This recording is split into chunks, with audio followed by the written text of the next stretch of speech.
हम जो कमिटमेंट करते हैं ना उसको पूरा करते हैं। लेकिन दाईं तरफ वाले लोगों का थोड़ा हिसाब किताब अलग है। अचानक ये जो घटना हुई है, ये सोची समझी रणनीति के तहत भाईचारे को गोली मारने का काम हुआ है।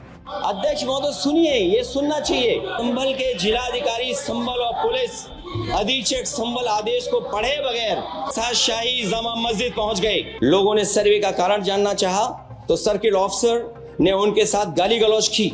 पुलिस के सिपाही से लेकर के अधिकारियों तक ने अपने सरकारी और प्राइवेट हथियारों से गोलियां चलाई। संभल का माहौल बिगाड़ने में याचिका दायर करने वाले लोगों के साथ पुलिस और प्रशासन के लोग जिम्मेदार हैं। ये लड़ाई दिल्ली और लखनऊ की है। नो प्लीज हो गया विषय आपका अखिलेश जी विषय हो गया आपका। शून्यकाल से अखिलेश यादव जी। मैं धन्यवाद देना चाहता हूं अध्यक्ष महोदय आपका। नहीं, हम जो कमिटमेंट करते हैं ना उसको पूरा करते हैं, लेकिन सब दलों के नेताओं की बात में कमिटमेंट होने के बाद भी आप बेल पे आए जो ठीक नहीं है। अध्यक्ष महोदय, कमिटमेंट में, क्रेडिबिलिटी में आपका कोई जवाब नहीं। नहीं ये नहीं कह रहा मैं। लेकिन दाईं तरफ वाले लोगों का थोड़ा हिसाब किताब अलग है। अध्यक्ष महोदय, मैं धन्यवाद देता हूं आपका कि आपने बहुत महत्वपूर्ण घटना पे मुझे बोलने का अवसर दिया है। संभल जो इसलिए जाना जाता था कि भाईचारे के साथ वहां रहते हैं लोग, वहां अभी से नहीं, सदियों पुराना भाईचारा हजारों साल से इसी तरह रहते आए हैं। लेकिन अचानक ये जो घटना हुई है, ये सोची समझी रणनीति के तहत वेल प्लान्ड हुआ है और वहां के भाईचारे को गोली मारने का काम हुआ है। जो घटना हुई है वो सोची समझी साजिश है। वहां जो खुदाई की बात लगातार अध्यक्ष महोदय देश में कोने कोने पर भारतीय जनता पार्टी और उनके सहयोगी और समर्थक शुभचिंतक बार बार खुदाई की जो बात कर रहे हैं अध्यक्ष महोदय, ये खुदाई जो है हमारे देश का सौहार्द, हमारे देश का भाईचारा, हमारे देश का गंगा जमनी तहजीब को खो देगा। मैं आपका धन्यवाद इसलिए भी देता हूं कि इस महत्वपूर्ण जो साजिश हुई, और वो साजिश सोची समझी इसलिए मैं बोल रहा हूं। उत्तर प्रदेश का चुनाव था, पहले 13 तारीख को चुनाव होना था और 13 तारीख के चुनाव को उन्होंने बढ़ा करके 20 तारीख कर दिया। और इस जो घटना है मैं आपके सामने पढ़ना चाहता हूं। अध्यक्ष महोदय, ये यात्रा रुकी क्यों नहीं है? यात्रा ले जाओ दूसरी तरफ। अध्यक्ष महोदय, संभल की शाही जामा मस्जिद के खिलाफ 19/11/2024 को सिविल जज सीनियर डिवीजन छंदौसी संभल में एक याचिका डाली गई। कोर्ट ने दूसरे पक्ष को, अध्यक्ष महोदय सुनिए, ये सुनना चाहिए, हम यूं ही नहीं कहते थे। आप तो संक्षिप्त में बोले। अध्यक्ष महोदय, हम यूं ही नहीं कहते थे कि संविधान ये मानती नहीं सरकार। हम यूं ही नहीं कहते थे कि संविधान नहीं मानती। जो प्लेसेस ऑफ वर्शिप एक्ट है, प्लेसेस ऑफ वर्शिप एक्ट है,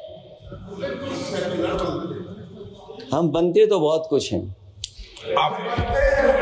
संभल के शाही जामा मस्जिद के खिलाफ 19/11/2024 को सिविल जज सीनियर डिवीजन चंदौसी संभल में एक याचिका डाली गई। कोर्ट ने दूसरे पक्ष को सुने बगैर उसी दिन 19/11/2024 को सर्वे के आदेश दे दिए। ताज्जुब की बात है, संभल के जिलाधिकारी संभल और पुलिस अधीक्षक संभल आदेश को पढ़े बगैर 2 घंटे के बाद सर्वे के लिए पुलिस बल के साथ शाही जामा मस्जिद पहुंच गए। जामा मस्जिद की कमेटी, जनप्रतिनिधि, उलेमा इकराम, सभी अधिवक्ताओं ने सहयोग दिया।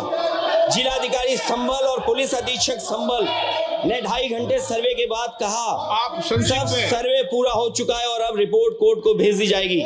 लेकिन दिनांक 22/11/2024 फ्राइडे को जुमे की नमाज के लिए लोग नमाज अदा करने के लिए जामा मस्जिद पहुंचे, लेकिन पुलिस प्रशासन ने बैरिकेड लगा दिया ताकि लोग नमाज न पढ़ सकें। उसके बाद भी लोगों ने संयम बरतते हुए नमाज अदा की और किसी प्रकार का विरोध प्रदर्शन नहीं किया। 29/11/2024 को कोर्ट की अगली तारीख तय थी। शाही जामा मस्जिद की कमेटी और मुस्लिम समाज के सभी लोग कोर्ट में केस की पैरवी के लिए तैयारी कर रहे थे, परंतु दिनांक 23/11/2024 की रात पुलिस प्रशासन द्वारा कहा गया 24/11/2024 यानी अगले दिन सुबह को दोबारा सर्वे किया जाएगा। शाही जामा मस्जिद कमेटी और अधिवक्ता ने कहा कि इस सर्वे तो मुकम्मल हो चुका है, अब दूसरे सर्वे की क्या आवश्यकता है। कोर्ट के आदेश का हमने पालन कर दिया, अगर दूसरे सर्वे कराना है तो दोबारा आदेश करवाएं। कोर्ट के आदेश के बाद हम दोबारा सर्वे करा देंगे, लेकिन जिलाधिकारी संभल और पुलिस अधीक्षक संभल ने कोई सुनवाई नहीं की और तानाशाही दिखाते हुए सुबह के वक्त से पहले शाही जामा मस्जिद आ गए। शाही जामा मस्जिद कमेटी और मुस्लिम समाज के लोगों ने फिर भी धैर्य रखा और दोबारा सर्वे के लिए अंदर ले गए। सर्वे के दौरान करीब 1.5 घंटा बाद जब जनता को सूचना मिली तो वो इकट्ठा होना शुरू हो गए। लोगों ने सर्वे का कारण जानना चाहा तो सर्किल ऑफिसर ने उनके साथ गाली गलौज की और लाठीचार्ज करवाकर बुरी तरह जख्मी कर दिया।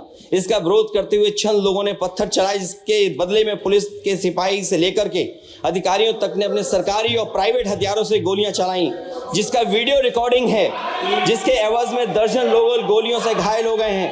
5 मासूमों जो कि अपने घर से सामान लेने के निकले थे, उनकी मृत्यु हो गई। संभल का माहौल बिगाड़ने में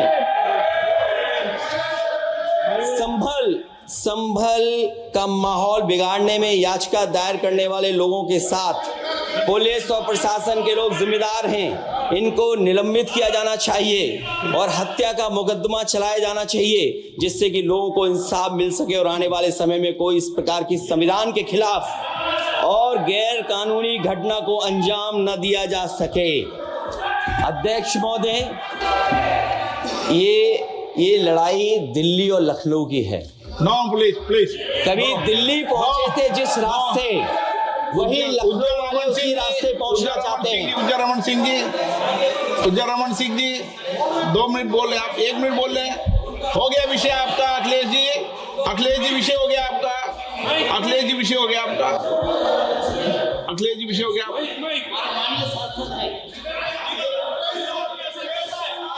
अखिलेश जी आपका विषय हो चुका है, प्लीज।